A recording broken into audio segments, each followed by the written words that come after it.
আসসালামু আলাইকুম। আজকে আরও একটা রেসিপি নিয়ে আসলাম, ভর্তা রেসিপি কাঁচামরিচ দিয়ে। তাও এখানে আমি নিয়ে নিয়েছি অনেকগুলো কাঁচামরিচ, রসুন এবং পেঁয়াজ। আজকে যেভাবে আমি ভর্তা বানাবো বা আমি যেভাবে খাই তা আপনাদের সাথে শেয়ার করব। চলুন তাহলে কীভাবে আমি ভর্তাটা বানাচ্ছি দেখবেন। চুলায় একটা প্যান বসিয়ে দিলাম, তার মধ্যে আমি দিয়ে দিচ্ছি সরিষার তেল। এভাবে ভর্তা বানালে আপনারা কিন্তু অনেক দিন সংরক্ষণ করে খেতে পারবেন। সরিষার তেলটা গরম হয়ে গেলে দিয়ে দিব আমি কাঁচামরিচগুলা।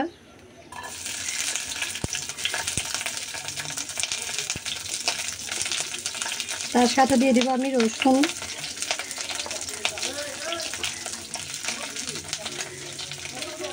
তার সাথে পেঁয়াজও দিয়ে দিব। একসাথে আমি সব কিছু দিয়ে দিচ্ছি। ভালো করে ভেজে নিচ্ছি। ভাজতে ভাজতে শেষ পর্যন্ত যখন পেঁয়াজ, রসুন, কাঁচামরিচের কালারটা একটু চেঞ্জ হয়ে আসবে, আর একটা জিনিস দিতে হবে ধনেপাতা। ধনেপাতাটা ফ্রোজেন করা, তাই এই কালার হয়ে গেছে। অবশ্যই ধনেপাতাটা দেবেন লাস্টে দেবেন, কিন্তু না হলে আগে পুড়ে যাবে। ভাজা হয়ে গেছে, এবার নামিয়ে ফেলবো। আমি শিল পাটায় পিষে নিব, তার জন্য আমি পাটার মতো নিয়ে নিচ্ছি। এবার আমি পিষে নিচ্ছি সব কিছু একসাথে। দেখুন ভর্তাগুলো পিষে নেওয়া হয়ে গেছে।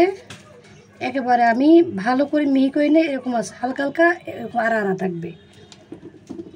আর এখানের সাথে এখন আমি দিয়ে দেবো সরিষার তেল। সরিষার তেল দিয়ে ভালো করে একটু মিক্স করে নিব এবং লবণ দিব তার সাথে।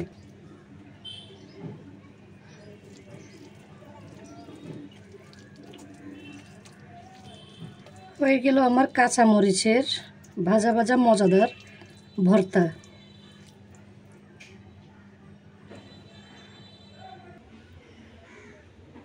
দেখুন নিয়ে আসলাম কাঁচা মরিচের এই মজাদার ভর্তা। যার যার পছন্দ তারা এভাবে অবশ্যই কাঁচা মরিচের মজাদার এখনই বানা ফেলুন মজাদার ভর্তা শীত কাঁচা মরিচ দিয়ে। আমি একেবারে সহজে সংরক্ষণ করে খাওয়ার মতো কাঁচা মরিচের ভর্তা বানালাম।